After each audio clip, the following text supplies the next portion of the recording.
Well, I'm a patron of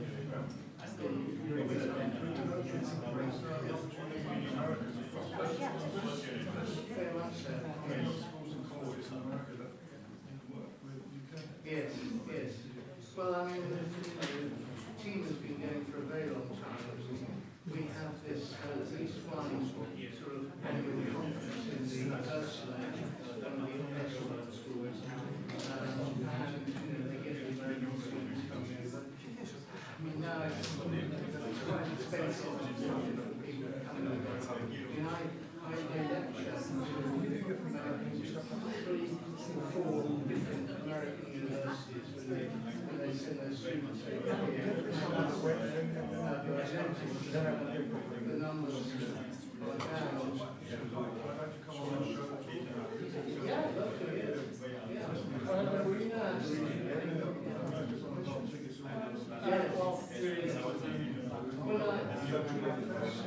And I mean, they all love it.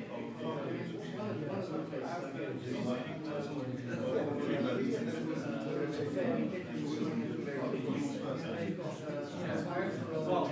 Julian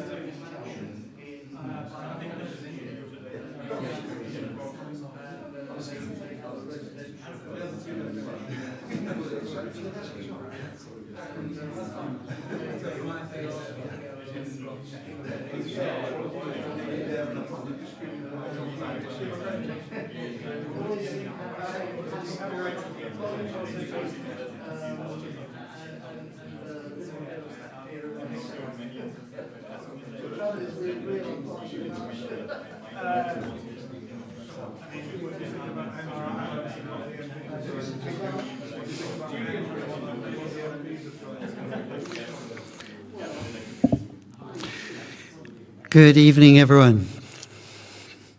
Thank you for being so punctual. You're all so on time, and you've also come up on time. Well done.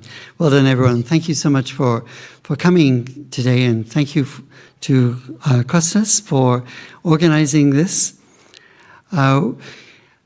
Who's first time to come here? It's a good proportion. Thank you. So first of all, I'm going to introduce UPF so you can understand what UPF is, Universal Peace Federation. And my name is Robin Marsh. I'm the Secretary General, and Keith Best is here, who's the chair of Universal Peace Federation. Ian Pelham Turner is a patron of UPF. And did I miss anyone? Sorry. In terms of formal positions, Kostas has been doing such a great job chairing the IAED, which as an acronym doesn't work. It's the International Association. Yes. So this is his second meeting. We had a great session in, was it February? February or March, yeah. 6 months ago. We had a great session, particularly on wellness, wasn't it? The focus was on wellness. So this time we're going to have a slightly different focus. And we're going to start with an introductory video, because Universal Peace Federation had its 20th anniversary very recently. So we have a video which came out to celebrate the 20th anniversary. And we will have a gala dinner coming up soon to celebrate that 20th anniversary on November 15th. All are welcome. There you go. Are we ready?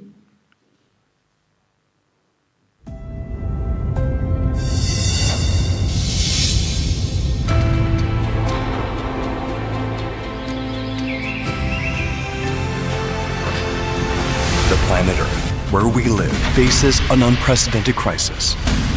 Natural disasters caused by climate change, military conflicts, hunger, and the refugee crisis threaten the welfare and even the survival of humankind.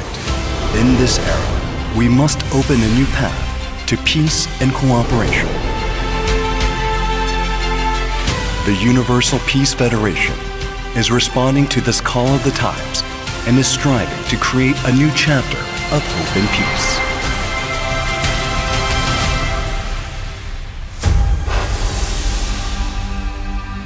In a world that is unpredictable due to division, conflict, and uncertainty, people's aspiration for peace transcends borders, cultures, and faiths. The Universal Peace Federation, which has been binding humankind together, transcendent of race, religion, or nationality, is becoming a bridge, connecting hearts to each other for a better world. The Universal Peace Federation was founded in 2005 through the lifelong dedication of husband and wife team, Dr. Sun Myung Moon and Dr. Hak Jahan Moon, for peace and harmony among all peoples. Based on their vision that genuine peace begins within individuals and families, then expands to societies, nations, and ultimately the entire world, UPF is sharing that vision with leaders around the globe, that humankind can be reborn as one family through interreligious, international, and interracial solidarity. The challenging problems facing our planet Earth, including climate change, are no longer issues for the future. Our response today determines our future. Through its work for international dialogue and cooperation, the Universal Peace Federation has been promoting global solidarity in the quest for solutions to the problems we share as a global community, seeking practical answers to global crises. We declare our commitment to safeguard the universal values of truth, love, justice, and peace. We declare our resolve to end all norms of discrimination and hatred and pledge to forge a new era of peace through global spiritual solidarity. Worldwide, UPF activities are building bridges for peace. The interfaith peace movement has become a force to bind diverse faiths together.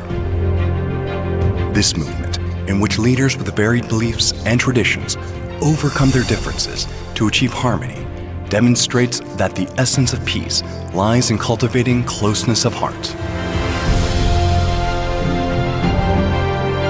Furthermore, we support women and young people in stepping forth as key figures for peace.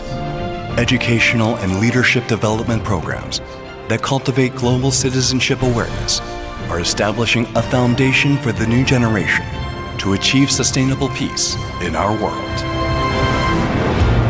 The Universal Peace Federation is forming focused alliances for world peace, leading the creation of peace solutions through cooperation.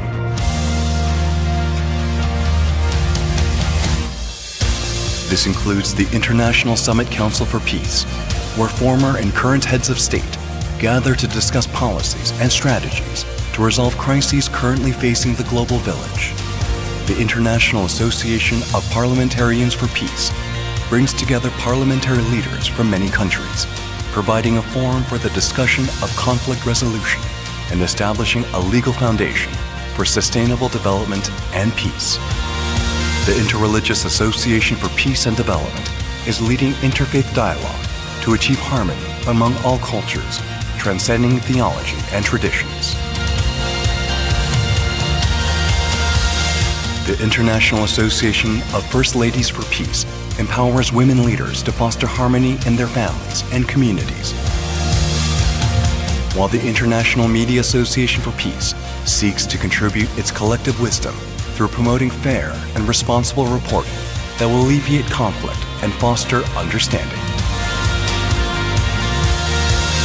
The International Association for Peace and Economic Development is focusing on creating a sustainable economic model where economic prosperity and social responsibility coexist. The International Association of Academicians for Peace applies expertise and scholarship to research pathways to peace and proposing practical solutions. UPF will be a new opportunity to make progress toward the peaceful unification of the Korean Peninsula and therefore world peace. Participants will be involved in discussion of practical alternatives and solutions to resolve global crises, including climate change, international conflicts and poverty, based on interreligious, international, and interracial solidarity.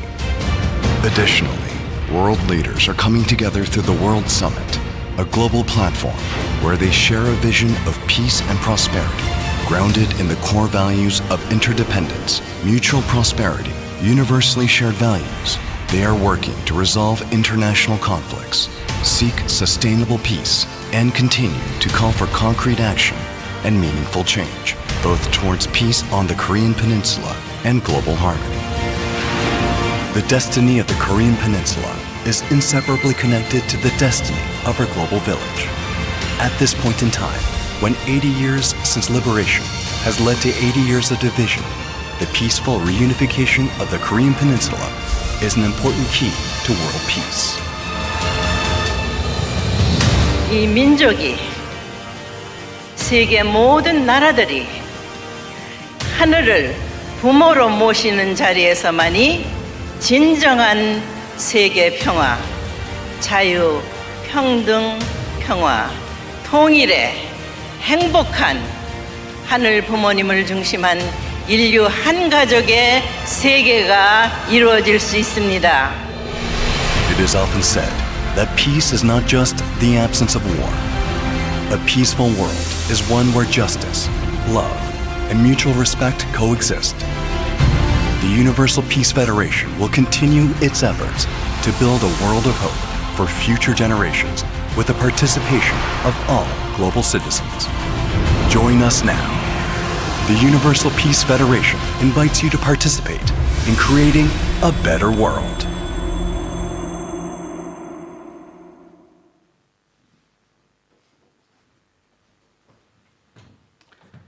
So that gives an overview of Universal Peace Federation and a position of IAED within it. But this idea of a multi-sectoral approach to reach out to society, to improve society, to make peace, to extend peaceful relations throughout the world. This is what we intend to do. I'd like to start with the IAED chair for Europe and the Middle East, who's online and is just going to share a few words from Spain about IAED. So I'd like to introduce Enrique Miguel Sanchez-Motos. He's very kindly joined us at very short notice. But,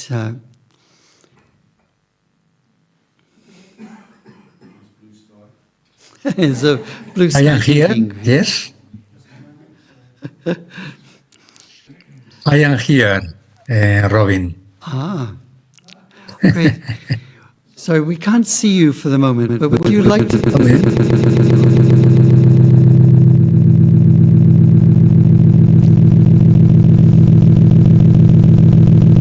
Would you like to introduce the work of IAED? Thank you. I see you very well, but maybe something happened. I'm just about to leave the stage. That is not an economic problem, it's a technological problem. Actually, no, you have an audience here and they're waiting for you to Yes, speak. I'm ready, but I don't know, is that just okay? It's Just fine. should it's okay? It's fine. Please go Okay. ahead. Okay. Thank you very much, Mr. Robin March, President of UPF in United Kingdom, for inviting me to say some few words at the beginning of this meeting you have organized. The economy has been and continues to be a frequent source of conflict between countries, between territories, and within human societies. The mission of IAED is to help to make the economy a constructive instrument for peace. Peace can be understood as harmony in relationship. So the IAED goal would be to collaborate to create a harmonious and sustainable framework in the field of economics. To this end, it would be necessary to reach agreements to establish rules of the game at the two main levels, macroeconomic and microeconomic. At the macroeconomic level, it would be necessary to agree on rules regarding the public budget, the public deficit, public debt, and monetary stability. It would also be necessary to agree on rules regarding private and public property and also the regulation of labor relations. Similarly, at the microeconomic level, it would be also necessary to establish rules that guarantee the economic efficiency as well as the quality of goods and services. That would apply to all private and public enterprise, but also, and I want to emphasize that, to the public institution, which should be the first to be an example of efficiency and quality. I am administrator civil of the state for 40 years in the Spanish public administration and know a little about what I am talking about. How can this be achieved?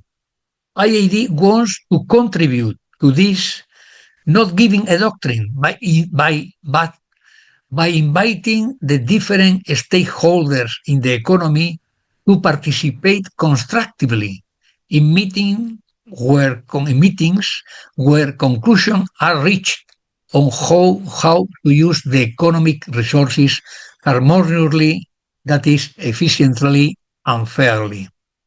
But who are these stakeholders with which we want to count on to try to achieve the goal or define rules? The stakeholders at large are businesses and business leaders, investors, economic thought leaders, government officials, business school academics, association of entrepreneurs of large, medium, and small enterprises, workers and employee association, trade union, and other concerned citizens or entities that should to participate constructively in meetings where conclusions could be reached on how to use resources, economic resources, on a harmonious and efficiently and fairly way. I think that today IAED-UK meetings is centered in building trust on digital aid. That is very, very important thing, because in the IAED we need that people feel trustful on the economy system, and that to do that we need to set up in joint rules that can be helpful to do that.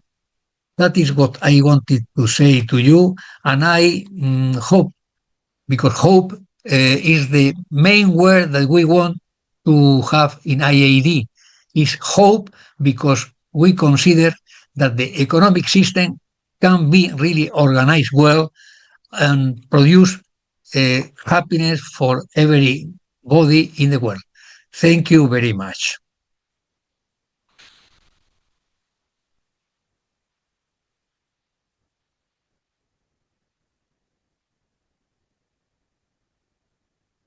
I don't hear you. Thank you so much, Enrique. That was Thank you. great. Thank you so much. I would like to invite up Mr. Santosh Podal, who is visiting us. He is the Secretary General for Universal Peace Federation for the Asia Pacific, which is about 40 countries. He is originally from Nepal, and Nepal has a very strong presence of Universal Peace Federation.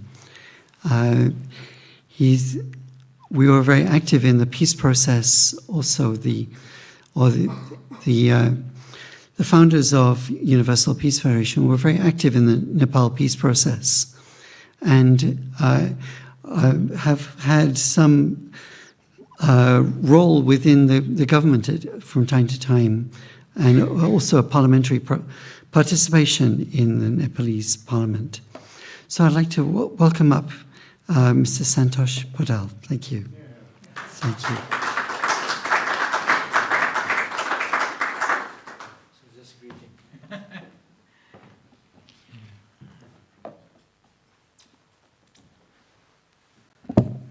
Yeah, thank you, Sir Robin Mars. Yeah, good evening and namaste. So I bring warm wishes from Nepal and especially Asia Pacific region. So I'm here this evening to really meet all of you, and then I'm not the prepared speaker for today's event, as I'm here in UPF office, so I'm happy to really say namaste and greetings to you.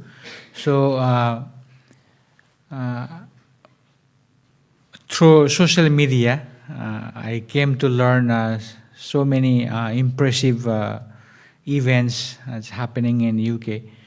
And also this morning, I attended one Zoom through UPF International, and they shared in the global level. So UK is one of the chapter who really are active, and then so many events that effort you have made. So I really appreciate, and very impressive to learn here.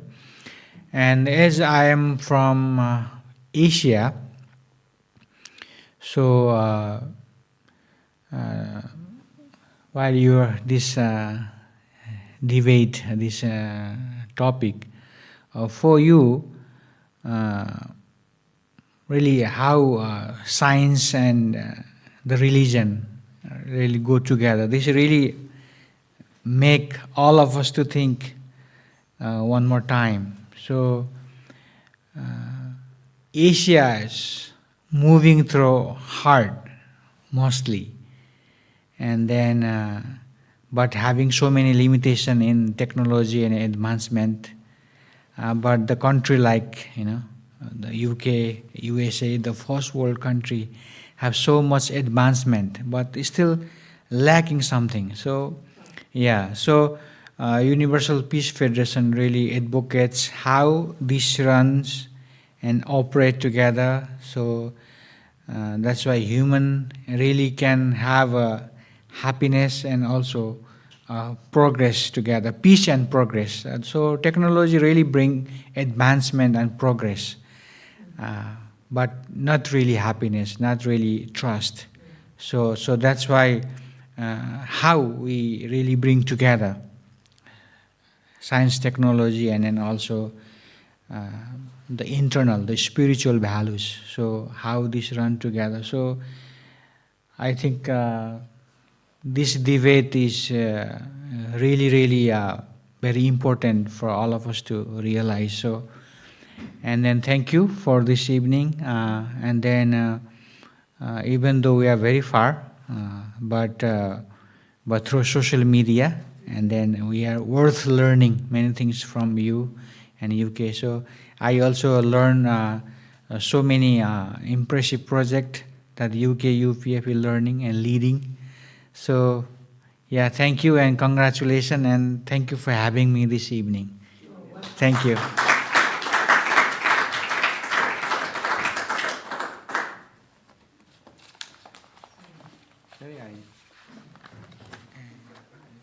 Paper. Thank you.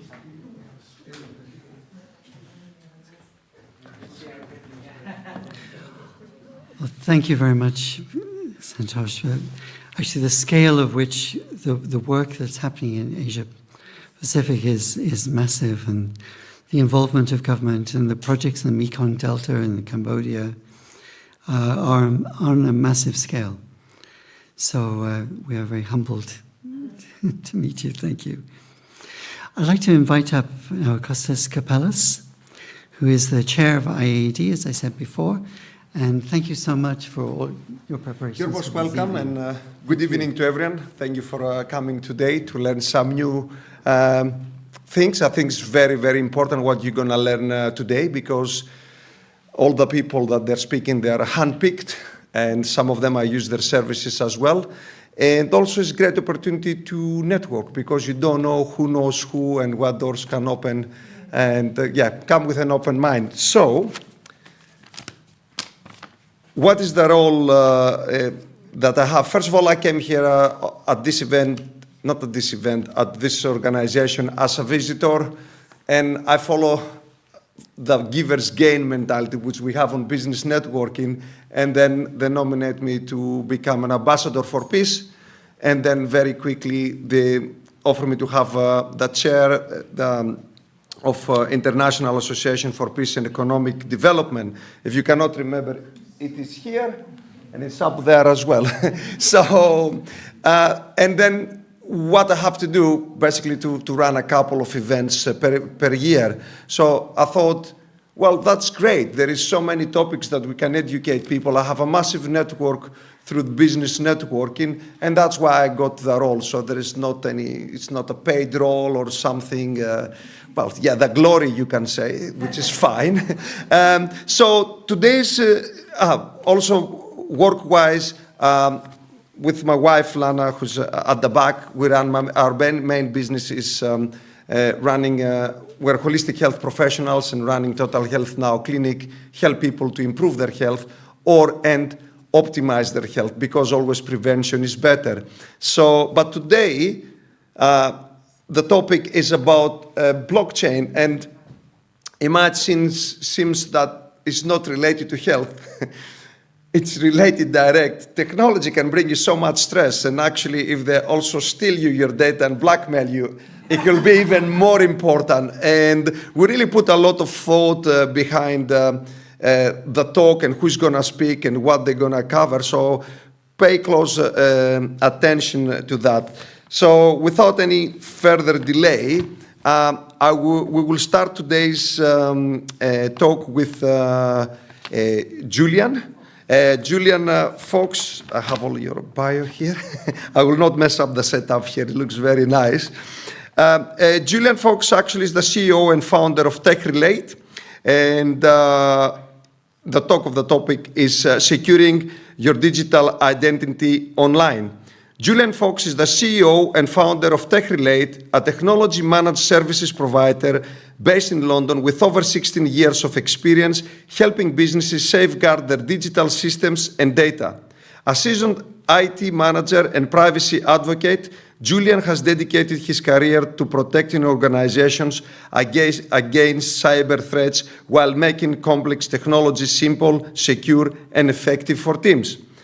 Passionate about digital identity, encryption, and the human side of cybersecurity, Julian combines technical insight with a practical approach to managing risk in the modern workplace.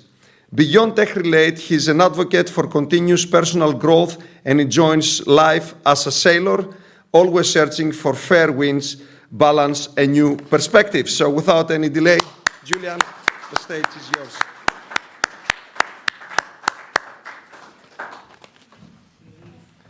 Welcome.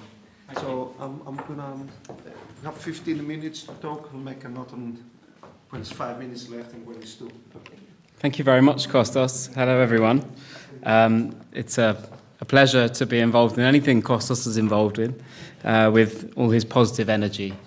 So thanks for letting me come and talk to you today. Digital identity extends beyond passwords. It's biometrics, it's multi-factor authentication, it's zero trust frameworks, blockchain-based verified credentials and tokens.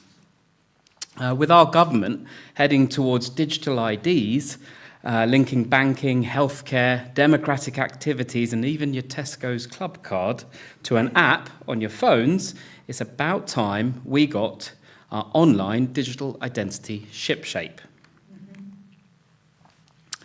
So, as Kostas mentioned, I'm a keen sailor, so that's key. But I'm a technologist, I'd like to say. I started taking apart computers and usually putting them back together in the early 90s. I've studied and apprenticed in water sports and leisure management. I've seen the growth of the internet and the size of Google's monopoly grow. I've worked a lot in technology support, maintenance and management roles, and I absolutely love helping people harness the power of technology. So, what digital identity means a lot more to humans than it does to computers. A truly secure digital identity should be in the individual's control, not the government or a faceless tech giant. There are 4.83 billion email users in 2025, and that's estimated to reach 5.6 billion by 2030. Every day, about 392 billion emails are sent globally, and the average person manages around 100 to 120 emails a day. Fake and duplicated accounts are believed to make up 20 to 30% of all active social media accounts. On some platforms, studies estimate as many as 1 in 4 accounts are fake. 83% of organizations experienced at least one cloud security incident in the last year, and 82% of all data breaches in 2023 involved cloud-stored data, with attackers often compromising information that included banking details or long, in-depth histories regarding people's financial circumstances. And the mother of all breaches surfaced in 2025, exposing over 16 billion usernames and passwords, all for sale online, stolen from individuals and companies around the world, including logins for Apple, Google, Facebook, government accounts, banks, and more. Full identity packs with names, addresses, date of birth, and bank details are available to buy online for as little as $10 to $50. Let's continue the fun facts, shall we? Around 93% of data breaches start with social engineering, like phishing, like someone convincing their way into your property or your computer. 45% of employees admit clicking suspicious links in emails just in case it's important. And over 1.7 million fake websites are created every month, many impersonating legitimate brands to harvest logins and credit card details. Modern phishing websites utilize SSL technology to have padlocks in the browser bar and look very, very genuine. Lots of URLs can just have a couple of letters replaced and they still look very convincing. Around 78% of people reuse passwords across multiple accounts, making one breach a gateway to all their online data. And password reuse is responsible for over 60% of all credential-based attacks worldwide. I'm sorry to be the peddler of doom and gloom. I want to empower everyone to understand what elements of security and technology they can trust. I'm pleased to hear Kostas was talking about well-being in terms of health recently. Well, I'd like to talk about well-being in terms of technology health. And I'm going to demo how to create a secure email account using a free online platform called Proton Mail, which doesn't advertise your data. And we're going to add multi-factor authentication to it. So we're going to do a live demo. Okay. I'm utilizing the features of phone mirroring, so you can see what's on my phone here. And we're using a browser that doesn't sell our information. And I'd like to ask for a name, please. A first name. Kostas, give us a first name. Random, any name. My name, Kostas. Okay. Lana, give us a second name, please. Julian. Okay. Right, and who's going to give me a password? Sir, can I ask where you last went on holiday? I was in Istanbul. Okay, so we're going to put that uppercase, Istanbul. And did I spell that correctly? Is that 2 L's missed? Oh yeah, so that was meant to be an N. See, it's very easy to change those around. And a password wouldn't be secure with just one word. Phil, can you give me another word that's perhaps related to the street you grew up on or somewhere in the world you love? Not a country, though. A street name, please.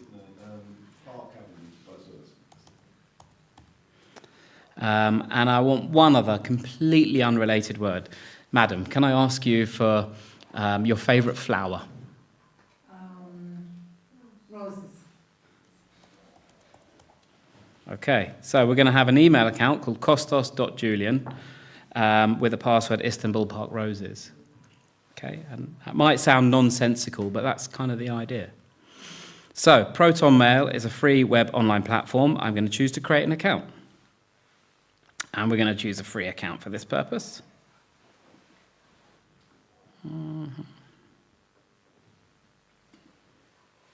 Okay, so here we go. Kostas.Julian. Yep, that's available. And we're going to take this password here. And paste it in. Okay. Okay, and confirm the password. Not on screen, thank you very much. Okay, oh, goodness me, I don't think it would ask us for PayPal, but we can do that just for the demonstration's purposes. I'm going to unlock my Bitwarden password manager. Don't think you can see my password there, can you? Please do, yeah. Good question. Rose, Istanbul. It was nearly quite effective. Okay, so the idea of this is that it is a demo, so I really put myself through it and you see what's involved. Okay? I think you might be paying £100 for it. Yeah, you went on the free one. Oh, really? Let's have a look. On the summary, on the right-hand side. Yeah, $8.99. There we go. Thank you very much. I owe you.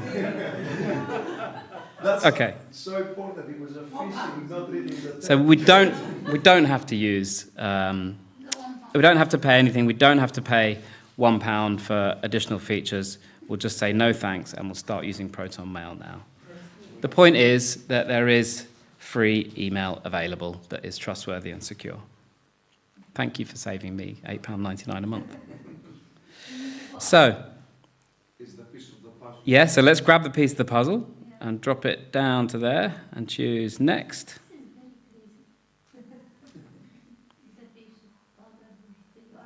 Okay, thank you for choosing Proton Mail. So we've created an email account. I understand if I lose my recovery phase, I may permanently lose access to my account. So we'll download a PDF, which has got a way of recovering in case we forget that password. The most important method of securing my email account that I'm interested in demonstrating today is multi-factor authentication.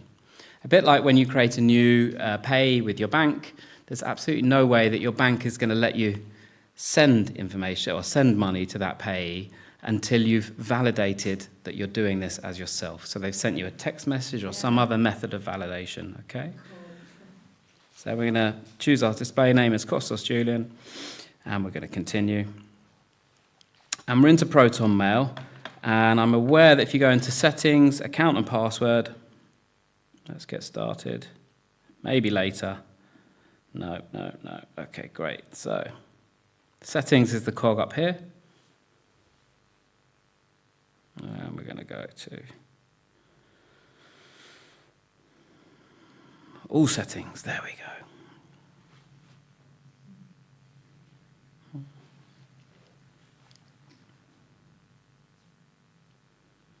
and we're looking for multi-factor authentication. You can all see exactly what I can see. So two-factor authentication it's called here.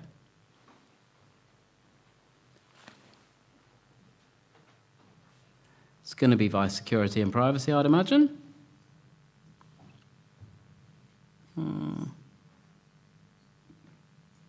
Here we go, two-factor authentication. And I'm going to use an authenticator app. So it's going to ask me for the password that I put in when I created. I'm going to copy that and I'm going to paste it. And I'm going to choose authenticate. Now it shows me a QR code. Okay? QR code is basically, it's an algorithm that I'm going to take a picture of with my authentication app. So I'm going to show you me opening the app first. And Kostas has told me that we don't have a lot of time. So there we go. I'll lock my phone so you can see it. And on my phone, I've got an app called Authy, okay, that red logo. And if I want to add an account, I just click the plus there, and it asks me to scan a QR code. Okay, so I've got to unlock my phone to do that. And we're going to go, I'm going to scan it here, it's a bit more accessible.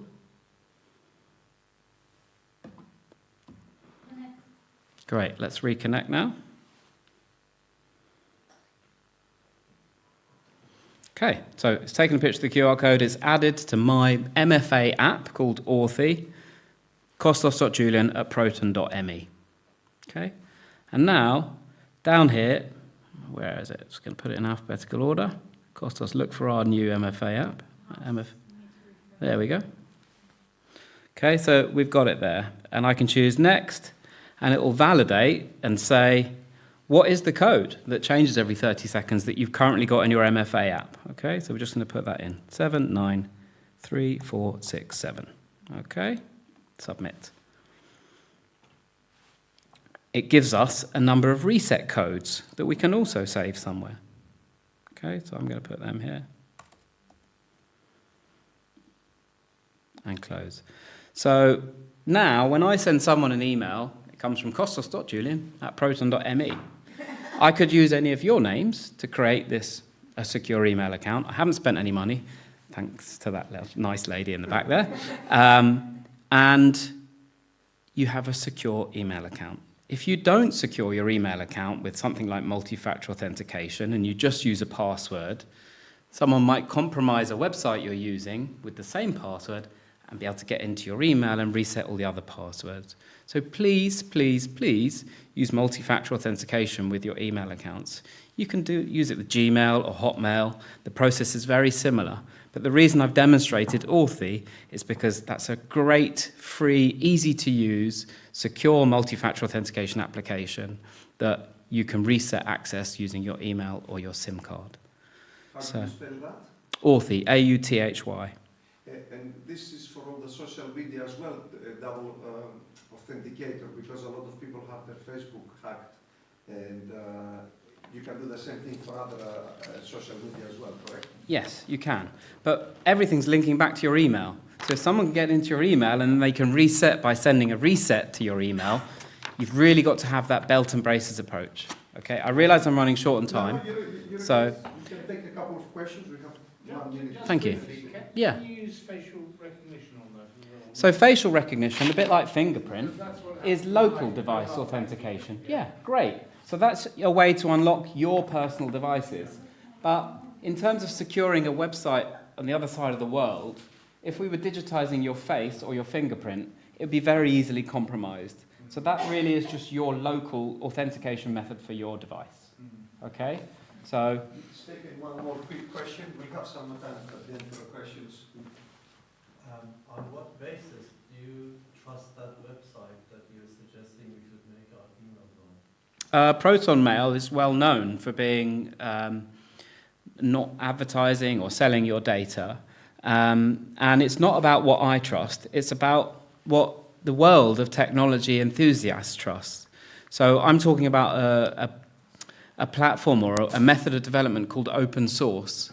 So Proton Mail, DuckDuckGo, Firefox, Bitwarden, these are all based on technology professionals that are open about how they built their systems. And this method of developing and being open about how you build things is really the only thing that I would like my personal data to be in and my authentication methods to be based on. But ultimately, you are trusting those people who are on the website. Actually, I've put my MFA code in Authy, and I've got control of that, okay? So I'm using Bitwarden as a password manager. There's the MFA app, and Bitwarden as a password manager, because I'm the only one with the unlock code to Bitwarden. And so all the data that's in my Bitwarden account is encrypted with my password. So the company that are offering this platform are doing it in a way that is transparent and saying, you know, we're open for you to assess how we're set up, and therefore we're providing this service. So you hold the key, and I think it's not about what I trust or what you trust. It's about doing a bit of research and investing in open source organizations to use to trust your data. But presumably, this is not going to stop being bombarded, as I'm sure I'm not alone in this audience, every day with fake emails telling me they're going to No, it's not. remove all my pictures from iCloud and everything. Yeah. And as soon as you block one, you get the same thing, but it comes from a slightly different email address. The challenge with email and security with email is a lot easier to address than the challenge with telephone numbers, okay? Because on a worldwide basis, email systems are secured by the same method. Components of DKIM or DMARC or SPF DNS records that professionals use to set up a secure email system. That means when that message arrives, your service thinks it's valid, it's approved. So yes, anyone can create an email account and impersonate someone. That's what I wanted to demonstrate today. It's up to you to use your judgment and your junk mail filters and stuff like that to effectively block people that are not who they say they are. But you block one source, and then I don't know how it managed it technologically, but it knows I've blocked that source, so it sends it from a slightly different or a totally different email. But it's the same blasted message, you know, we'll close down all your iCloud photographs, you know, whatever. There are a number of companies out there that will remove your data from these online agencies, and that will reduce things. But an effective spam filter, and maybe don't bother unsubscribing to some of these emails, because sometimes when you're putting your email in, so just delete them and block them, the same way you would with a caller. Actually, I use Julian's services, so he helped us a lot with this spam. So that's why we need the experts to give you the advice and all these things. So do you want me to wrap up? Julian, thank you. Is this your clipper? Yes, it is, yeah. We might need for some that's afterwards, absolutely but we have fine. Phil next. Okay, thank you. Great, thank you very much. Cheers. You can go from here, it's safer. Thank you. Well, that was very, very interesting, and it's really, it gets so sophisticated now with fraudsters trying to steal your email addresses, sending fake invoices. I said to my kids and to Lana, just don't click anything of this, because even messages that can take money, etc., it does worth to protect. If you run a business or you plan to run a business, make sure you have proper advice. Like, it's priceless. There's so many businesses destroyed because of fraudsters. So let's see, our next speaker. We have actually... We had Lavinia, she sent her apologies. She have a family emergency the last minute and she couldn't come, so she sends her apologies. So the next speaker will be Phil Franklin. So Phil, he's the managing director of Obsys Limited. His topic is going to be from data to decisions, using AI to work smarter, not harder. Phil has been designing and building bespoke software applications for over 40 years. He looks about 60, but then key to that is always to keep up with the latest technologies and tools, so the best solutions can always be utilized. He specializes in getting a deep understanding of each business's requirements and then using his knowledge of the latest tools, working out a solution that works for everyone. Usually, this starts by designing and modeling the system database, then adding all the layers on top of that using the appropriate tools for the tasks. By asking the right questions, issues are resolved before any code is written, so solutions written by Obsys tend to last for years and require little support. He has been looking into AI and machine learning for over 20 years, and he is excited by the latest advances in AI functionality. But as with all new things, there are traps and issues to be avoided, so understanding these new tools is essential to avoid wasted time and money. And Phil, now you can come upstairs and up on the stage and share with us. You can put the water here. So we Have you got a presentation? Is my PowerPoint on there? No, it's going to change it from there. Can he, will you change the slides? He will just tell you next? I can do it, clicker. No, he has it there. Oh, he's got it. Apologies for the jeans, by the way. I've been travelling for 2 or 3 days. I'll mention I that to couldn't show you carry 5 minutes, but it's okay, we're okay. Upset.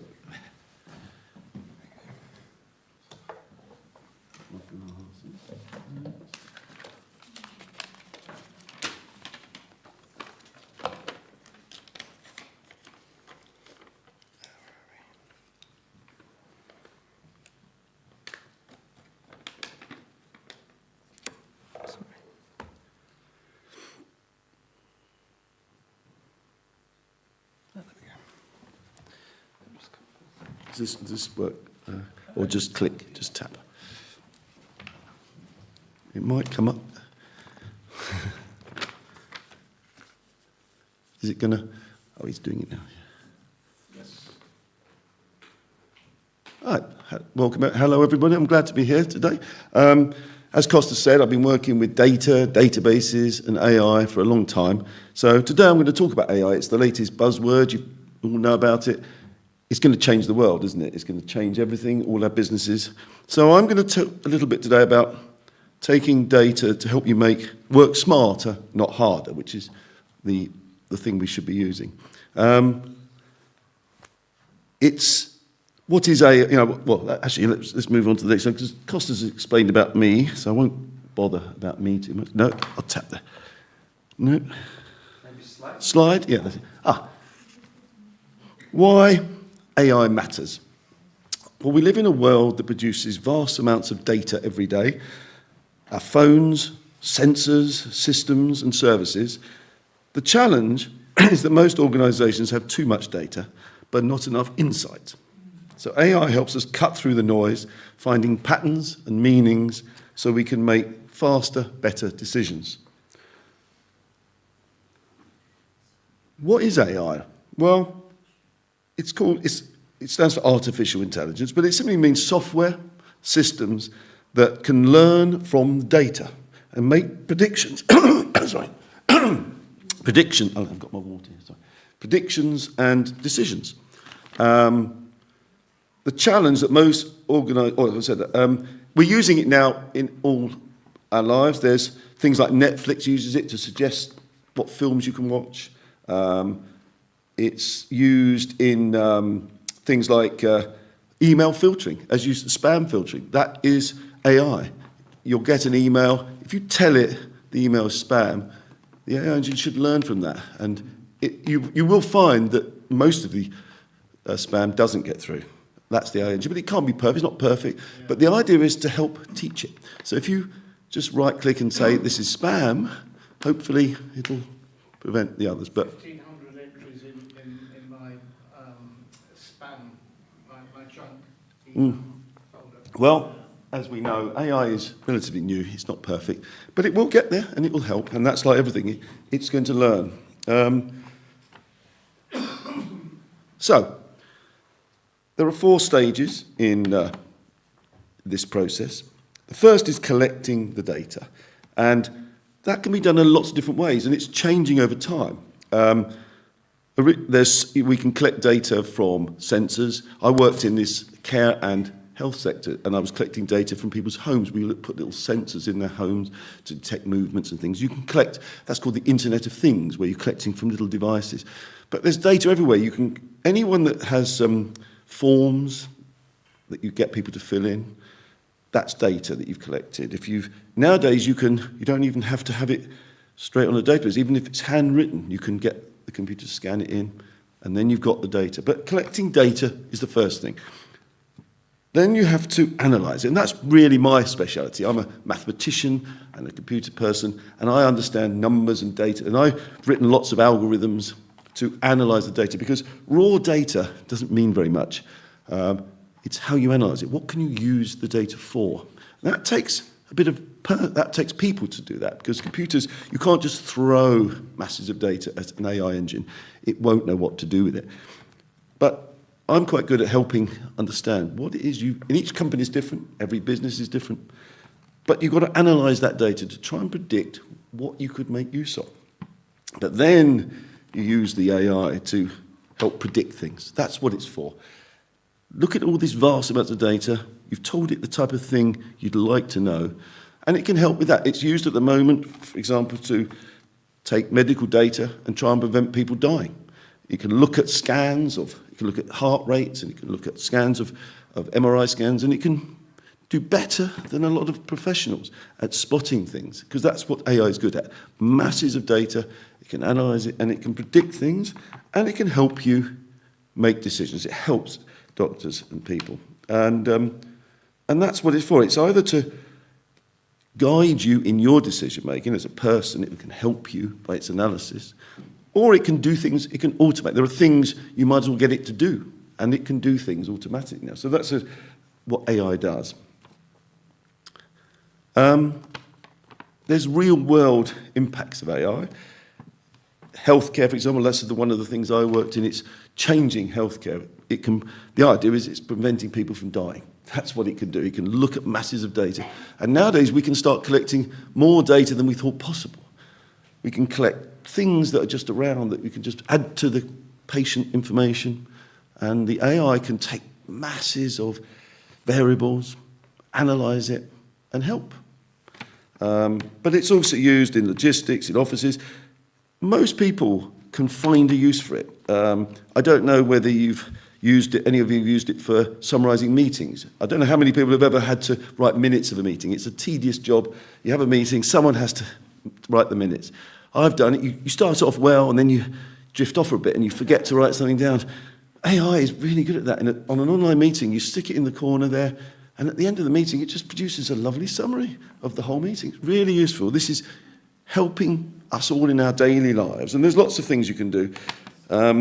It can summarise reports. If you get a big report from someone, use it to summarise it for you. So you don't have to read the whole thing. Because often spotting the exceptional parts is quite a tedious job. So using it for that is a real world thing. We can all be more efficient. It's like having a little helper on your side just to help you speed up your daily lives.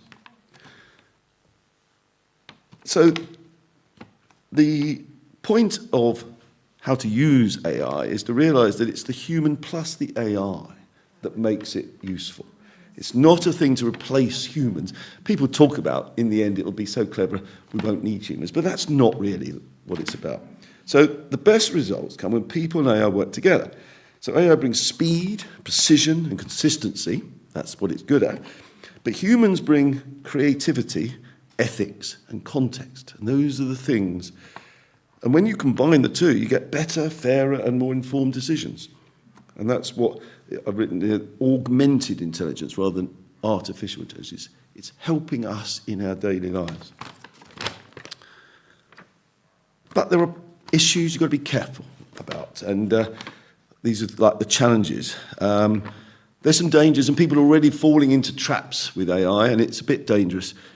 People have tended to give these AI engines, these ones that the big American companies are producing, they're kind of milking data from the internet, and they're taking people's data and using it. And you've got to be careful of privacy, and it's an important part of it. So when you start using AI with your own data, which is what you need to do, you do have to be careful about how you don't want it available to everybody. And that's particularly important in legal things and IP information. It's a trap that people have been falling into. You've got to worry about bias. These engines are only as good as the information in it. So it gets things wrong. It's not actually intelligent. It's actually just copying all the data it's got. So it makes mistakes, and quite serious ones. So you've got to not use it for factual information that you're not sure about. You should use it to summarize things and collect things, but not rely on it. And certainly in legal professions, they've got into real trouble by trusting it. It will give you cases that don't exist. It will just make up cases and results, so it's not perfect. And the other thing is we need to build up skills in how to use it, because it's very, very clever, but it's not a natural thing. I think most of us now have realised that you've got a prompt and you can type something in and ask it a question, it will give you an answer. But to make better use of it, you need to build the prompts up to be quite sophisticated prompts. They could be pages of things, because you need to teach it things. And that takes a bit of time to learn that. None of us are really used to that. And there are some tools out there, but it's quite another thing to learn, a bit like Julian's multi-factor thing. It's another thing you've got to learn, and we do need to get on top of that. So all of us have things like that we need to improve on.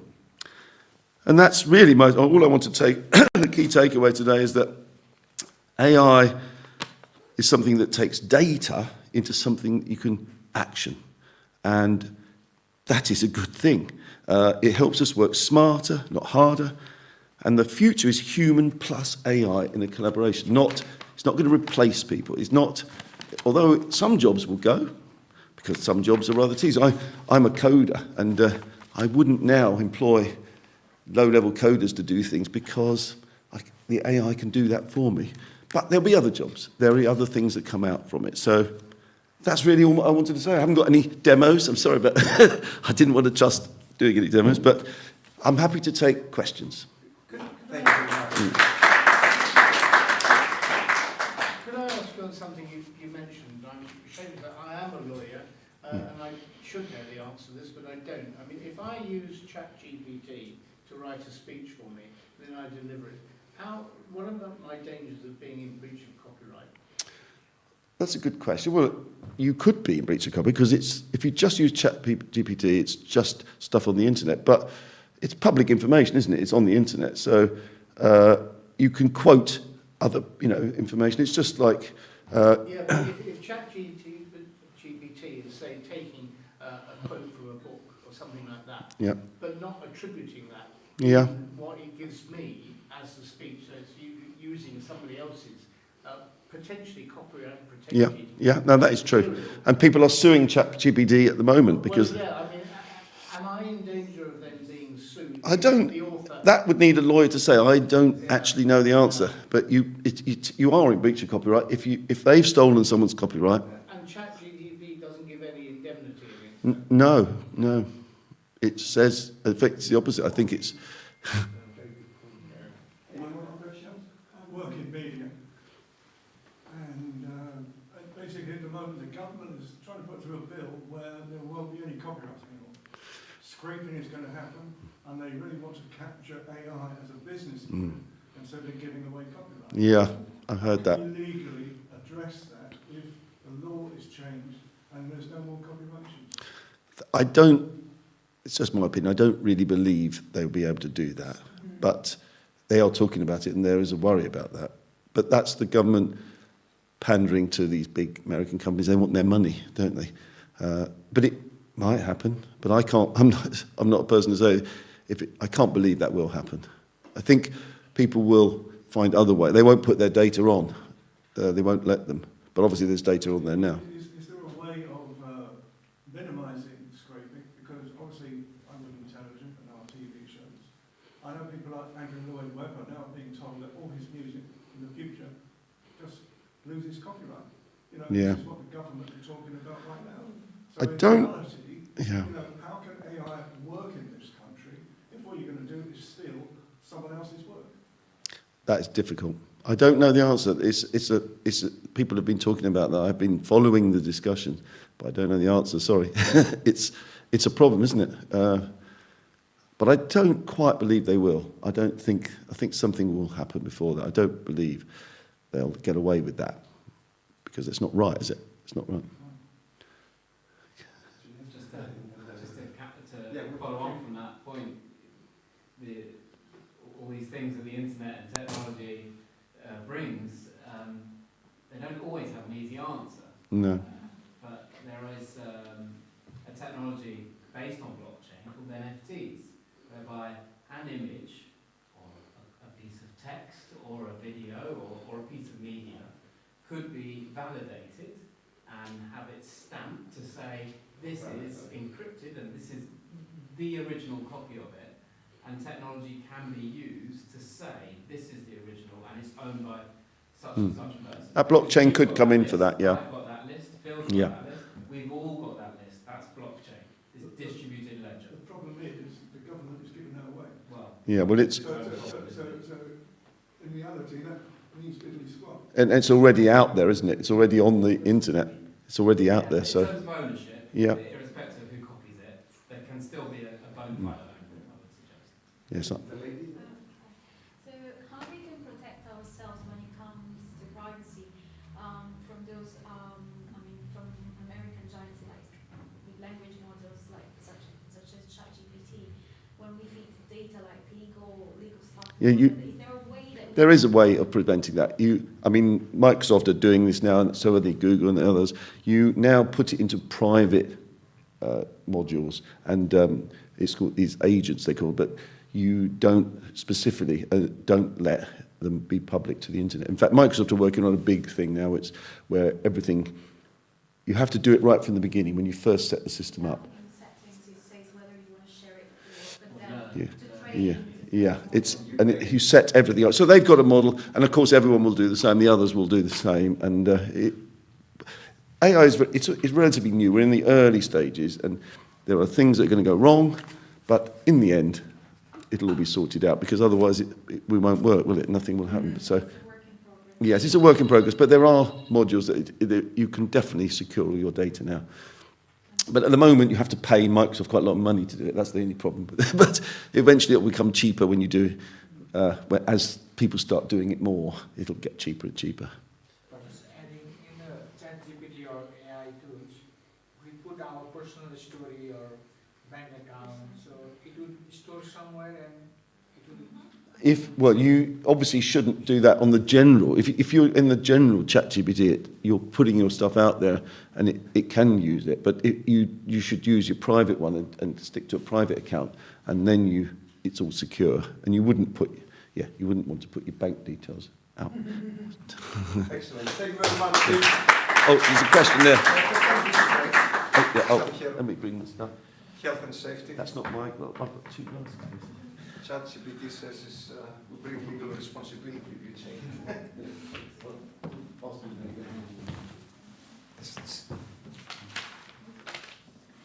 Well, I hope you enjoyed Phil's talk. So now the next speaker, last but not least,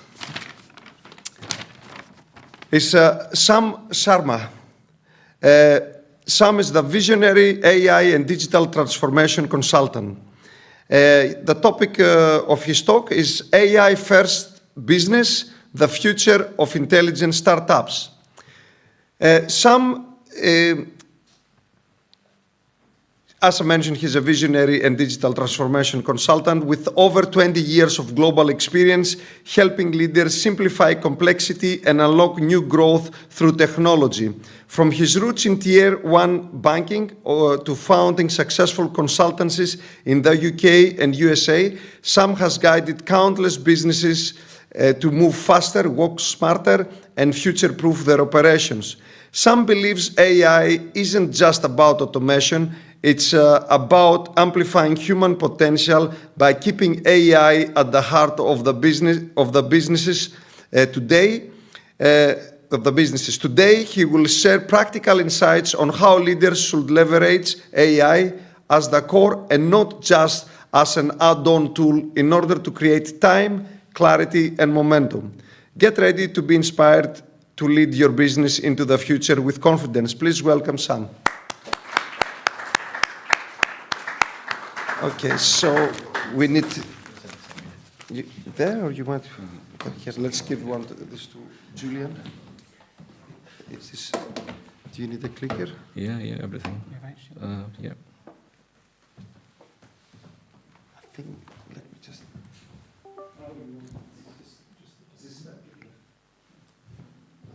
Yeah, the USB is stuck into it. Do you have USB there to put? Yeah. I need to change the screen as well.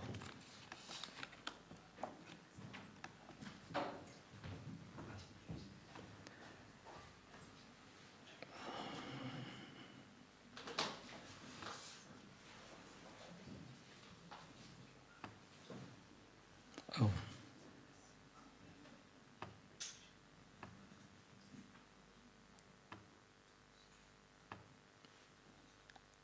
Okay, getting somewhere. You took your password. All right, here we are. Brilliant. Here we are. Yeah, excellent. Okay, thank you so much for this opportunity, guys. And once again, Kostas, big thank you. There was slight amendment in the topic that I gave to Kostas because I didn't look up which organization I was presenting to. So I had to go and I had to amend it a little bit, and I called it Building the Future with the AI First. And in this case, I'm going to make a case for not only building AI with your businesses, with your communities, and with your countries as well. So I'm going to make it a little bit bigger so you can see the bigger picture with AI and not just tie it down to just a tool for excellence or for productivity. I want you to think much beyond that part, okay? Right, AI. Who here has got an opinion on AI? Is there anyone in the room who hasn't got an opinion on AI yet? We all have opinion, right? That's exactly what I was expecting, okay? Because here's what's going to happen. Whatever you believe about AI, that's exactly how you're going to shape your families, your businesses, your communities, and your country. And who knows, by the end of this talk, you may even find that your opinion about AI is already out of date. Okay? Steve Jobs, we all know who he is. In his famous speech, he said, "We only connect the dots looking backward." Remember that speech, anyone? In Stanford commencement, right? When he finished that speech, had he been alive today, he would have looked at AI and he would have said, well, you know what, with AI, we can connect the dots looking backward as much as looking forwards. And that's exactly what I'm talking about today. I'm talking about looking forward. Forward is future, a future that has been built on AI-first businesses, AI-first communities. It's about inclusion, it's about sustainable development, and it's about peace. That's the kind of future that we are all aiming for through this AI. AI first is happening right now as we speak, but we are not tapping onto it. And I'm going to give you some examples of that as well. Let's look at the chapter 1. This one is called the first AI difference. What does that really mean? It's about understanding the differences between the two. I want you to imagine two startups now. Both of them started in the same industry, same funding, and got exactly the same funding as well, and started in the same year. So one of them, 3 years later, becomes a unicorn. It turns into a $1 billion industry, and the other one ceases to exist. What happened there? Well, one of them saw AI for what it really is.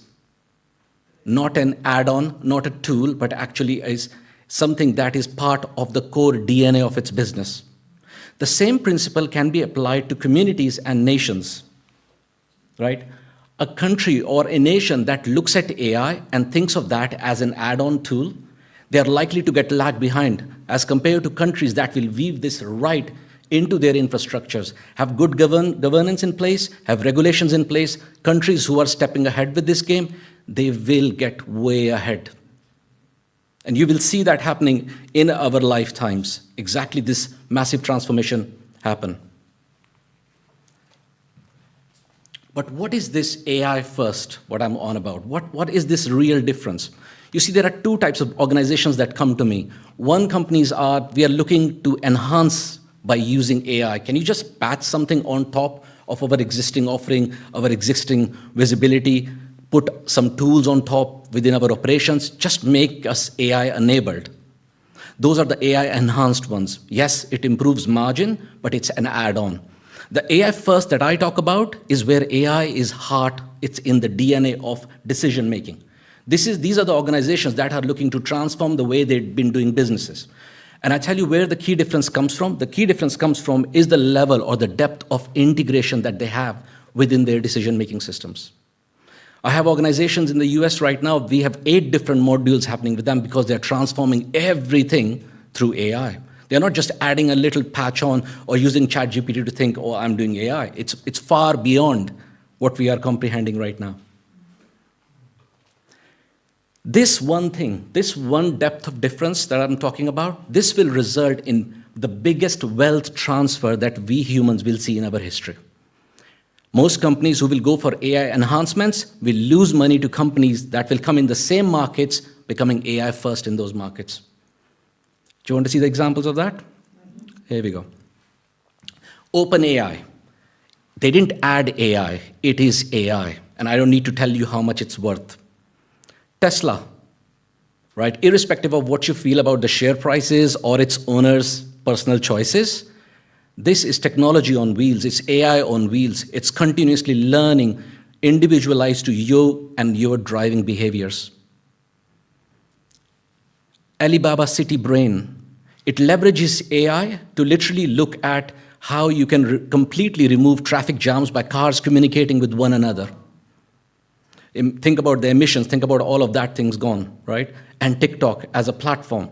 It leverages AI. In fact, the AI used in TikTok knows you better than your own family members. The super personalization effect of that, they get you much better than any human got you. This is why you spend so much time on these addictive platforms, because humans like to be heard and understood. You see how the need of psychology, how it's tapping onto technology there? AI is exactly about that. It's not about machines, it's about humans. It's about how we think, how we operate. Most of us will literally miss out and sleep through this revolution taking place. In fact, just like internet came out, remember, you can't think about a time right now when you can go back pre-internet, can you? Same's going to happen in a few years. We will not be having these conversations about what's this AI, what I've got fears and all these apprehensions. They will be long gone. Because AI is artificial intelligence. Artificial because it's human-made. Intelligence because it has the cognitive ability to think just like human, as much as possible. But it will become smarter as the time goes on. Right? So the point I'm making here is, can you see at this stage how we have kind of left the norms of efficiency, productivity? I'm already gone past that stage now. I'm talking about peace, sustainability, progress, prosperity. All of those are shared impact of what we are building right now. These are not companies, these are not businesses, they are actually ecosystems that are driving economic and social development. That's just some examples for you of where the wealth is being transferring while we've been in this world. Well, I didn't want to call it sleeping, but yeah. Okay, great stuff. So that brings me to the second chapter. But before I go to the second chapter, what's the one thing that stood out for you in the first chapter? Anyone? Any one thing that stood out for you? You've got to make AI as a core, as part of your, as the core of your business if you want to win, essentially, into this landscape, rather That's than right. considering it as an add-on. Spot on. So it's adapt or perish. Yeah. It's the same thing with SEO. Like in SEO, people are like, oh, I want to rank higher on Google. Well, but the companies who've been putting money on there, they're already ranking higher. So you never put efforts into there. So don't be surprised you will land right on top page on every single keyword on this planet. It's not going to happen, right? So you've got to understand the dynamics of the game we are playing here. Thank you. That was really good input. But I think also the fact that it's not only about optimization or productivity, it's also about creating a fairer system. Fairer. Yeah. Exactly. Inclusion. Yeah. Inclusion, sustainability, that's what we're talking about here.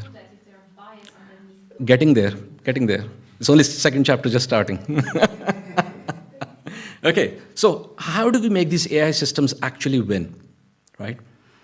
What makes them different? So as you heard, I'm going to go through the first part. It's built to scale from day one. Most of the businesses are built to, okay, I'm a startup. Eventually, we will get the funding. We'll have enough clients. We will scale up. That's the kind of language that I come from, the kind of world I'm involved with. When it comes to AI product development, it's not about, startup. It's literally about how does this scale up right from day one. Stability AI, if you haven't leveraged it, it creates designs faster than your designer can design that will take them months to come up with ideas. It can design faster. It's scaled straight away. You've gone into massive. So there's no such thing as a startup. It's born digital, born global. They will go straight into scaling from day one if you get the AI systems right.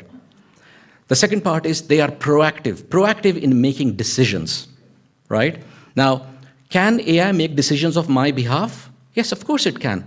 Amazon warehouses are placing orders before the orders run out of stock. The orders are purchased because it's been scanning what stuff is running out. Samsung refrigerators are placing orders by scanning what's in the fridge right now to order your butter, milk, bread with the nearest shopping so that you never run out of these products in your fridge, right? We've got this technology right now. How about if I expand the same concept and I take it to communities where cities can predict resource shortages before the crisis happen, right? This is where I want you to take yourself big. So go into your life, go into your business, go into your community, go into your country. That's how we need to start looking at AI. That's where the proactive piece comes. And the third part, it's super attractive. Why is it attractive? It's attractive because it's innovative. Anything cool, we all like it, right? Innovation attracts money, it attracts funding, it attracts collaboration. And when we have collaboration, guess what? It meets the agenda of this organization. Peace. Peace. Whenever I see peace, it's good. There we go, we're on the right track. Right? But what's underneath these concepts? There are three key pillars, and I think Will touched upon that as well. The first one is data. Now, this is not about any data, and I'm going to show you a couple of differences of data. When we are dealing with AI structures, we look at structured data sets and we look at unstructured data sets, and we need to understand how can we make sense of that. And I'm sure you must have seen nightmare of how people don't know how to clean their data sets. And it's a nightmare because rubbish in, rubbish out, right? So that's the kind of piece we are looking at, right? Do you have a question, Kostas? No, just 5 minutes. Oh, well, okay. I'll have to go a little bit fast. You need to give me a little bit more time. It'll be worth, trust me. Right, okay. So proprietary data, that's the key part. Proprietary data, what it really means is data has to be first-hand. Tesla cars are capturing proprietary data because it looks at how you're driving the car. Stellantis cars are buying data sets from data companies. That's generic data. See the difference between the two? One car understands me. The car is understanding how I'm driving, so it's going to optimize itself to be most efficient in my driving the way I drive. Right? The second part is distribution. How easy it is for me to access AI. Who here uses Notion? Anyone? Right. Notion AI is a perfect example of distribution. How easy they made those templates and workflows just by talking to it. All right? Third part of the pillar is self-learning. It needs to learn in order to build trust. It needs to learn from its mistake. It needs to continuously get that feedback.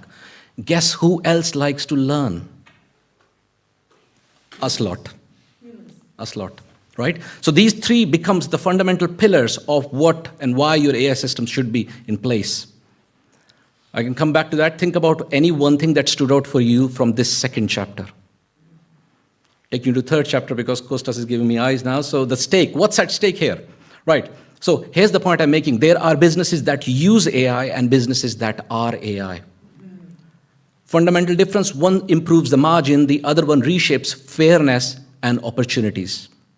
Right? This shift itself, this difference itself will decide whether AI goes into the place of dividing communities or actually building peace.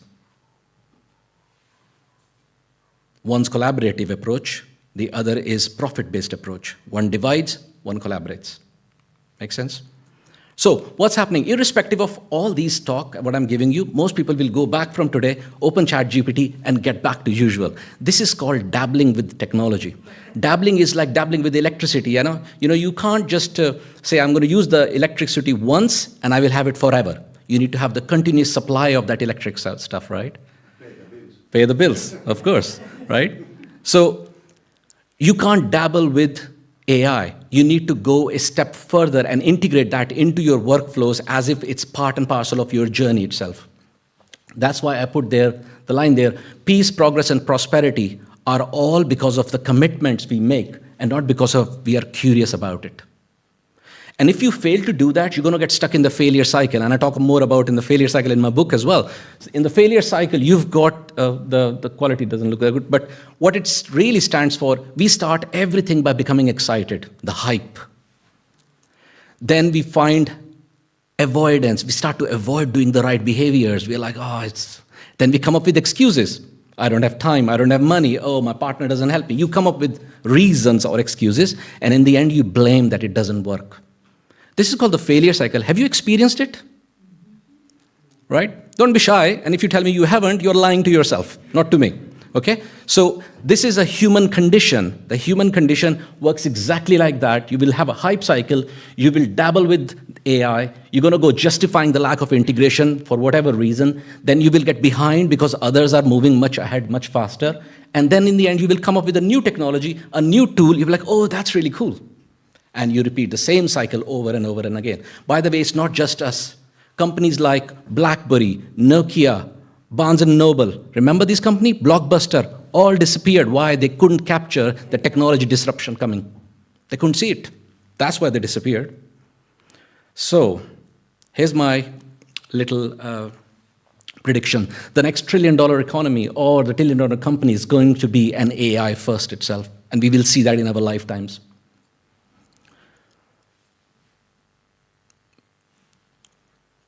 Because peace is not just built on slogans. It's actually built on stability, inclusion, and the opportunities. And that's exactly what AI-first opportunities are offering us. If we miss this part, you're going to miss the whole thing. But for leaders out there, you need to ask yourself these questions. Is AI truly the part of my game here? Am I really integrating AI, or I'm just touching the surface? I'm dabbling with it. Is data ethical and proprietary? Am I really maintaining this data that I'm collecting, which is so unique to me and my customers or my user journeys, whatever that is? It has to be super unique so you never miss the point. And the third part, are you maintaining the trust and transparency? Because if you're not doing any of these things, you're not actually working for peace. And if you are, then guess what? You're not investing in AI, you're investing in AI for peace. Peace is there, always. Right, and that brings me to the fourth and final chapter of this journey. What do I do? So start there. Start by collecting first-party data, that's proprietary data. Document what's working in your businesses, in your organizations, in your life. Document that, because that itself holds the USP for your business and your brand proposition. This itself will become your defensible advantage. Here's to avoid what you need to be watchful of, as Phil also mentioned about bias. But before the bias, I will tell you about, there's nothing generic about your business, right? So let's go deep into your business and pull out those insights that Phil spoke about. The cross-section of data is where the insights are hidden that you can't see. Remember the Venn diagrams? There's those Venn diagrams, there's just cross-sections of data that you just can't recognize yet. That's where we need to tap onto. You need to stop worrying about the hype of what's the latest AI tool out there. Don't worry about that piece. Literally don't worry about that. Your use cases, the problems that you face are universal, irrespective of businesses you are running. Bias, ethics, and compliance. That's a big topic on its own. So I will skip that for now, but you just need to understand that rubbish in, rubbish out. If you're training the AI model based on a bias, it's going to create a bias in the information you're creating, right? So don't need to think too much about it. It simply means that you need to train the model much more. So a couple of things, ChatGPT, turn off, don't train the model back. If you're hosting your websites, go to the hosting provider and turn off for that sites to not be crawled. Those are the kind of precautions you can take. I mean, we go much further when we plant internal LLM, private LLMs inside the Microsoft tenant, but that becomes pretty complex to protect organizations. Okay? Don't stop at prototypes. Go a little further. Only then you're going to see the real benefit. Don't come to a prototype and say, oh, is that it? Like, oh, okay, I've got it now. No, you haven't. You haven't really reaped the rewards or seen what's going on in order to make a better decision. And secondly, you need to understand how tokenization works to help you make decisions on what AI technology or LLM to really leverage. Yeah, getting there. So I'm going to leave you with this. AI is not about machines, it's about us. It's about humans, our mind, how we connect, how we operate, how we work. Right? So will you be the next founder who will find something new in AI, or will you be a business leader or an investor that's going to find the next unicorn? It's up to you. Ladies and gentlemen, I'm Sam Sharma. I'm the CEO of Elevate AI Tech. I help leaders, communities, and even bigger governmental organizations now in how to leverage AI and connect the dots with them. Because the future of AI is not AI assisted, it's going to be AI first. And that's how we're going to build a world of peace, prosperity, and shared progress. Thank you very much. Thank you.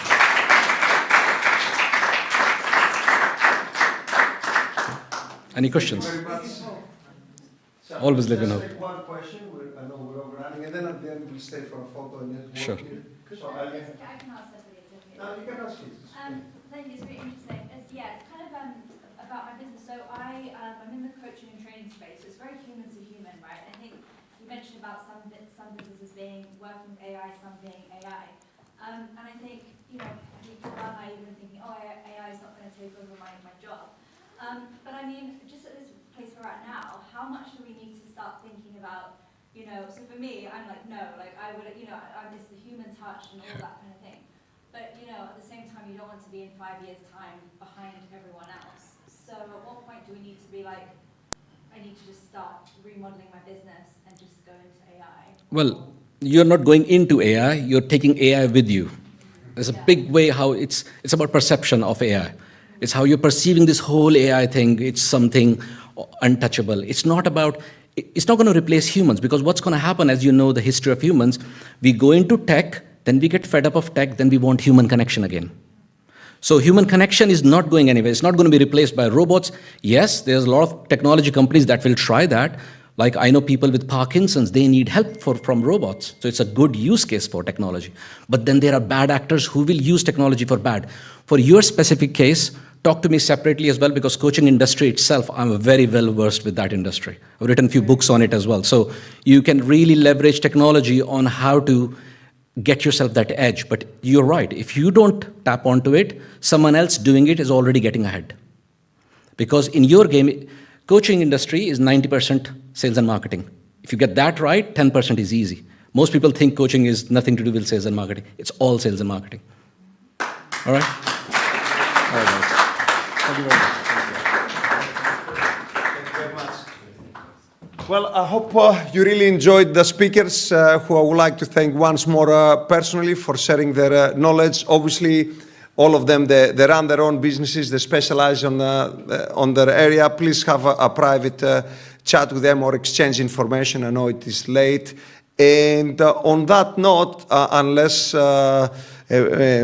Margaret, Robin, or Keith, the president, want to mention something, I think we conclude the meeting and we can have some photos and some networking.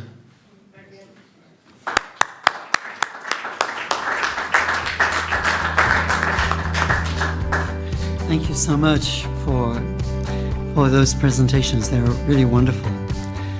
Phil helped me with looking at our databases and gave me some really good advice.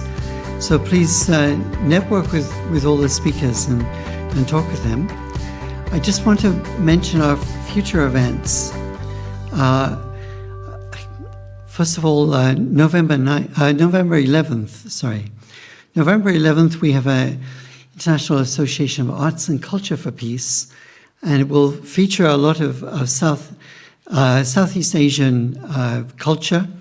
Will be here, I think it'll be a lot of Tamil culture, but there'll be art and poetry, and dance and singing, and it will be here at from 5:30 on November 11th. If you look at our Facebook page or our Eventbrite, you will see all of these invitations. Rosalind's mum has been organizing liking and this reviewing Arts and Culture for Peace. So we want to look at the Facebook. Then November page, 15th, there is the gala dinner, which you're welcome to join us. It's a celebration of our 20 years. So it's been a big change over 20 years. On our Facebook page, you can click It's here our on the Facebook like page. button, so you will be part of our following. It's Hilton Hotel in You can also click on Kensington. reviews here. Yeah, On your phone, It'll be a it will great probably evening. look like this, where you can click on the like button in the middle, or you can. One more date to put in your calendars, December 6th. It's a Saturday afternoon. We're having what we call our Peace Council.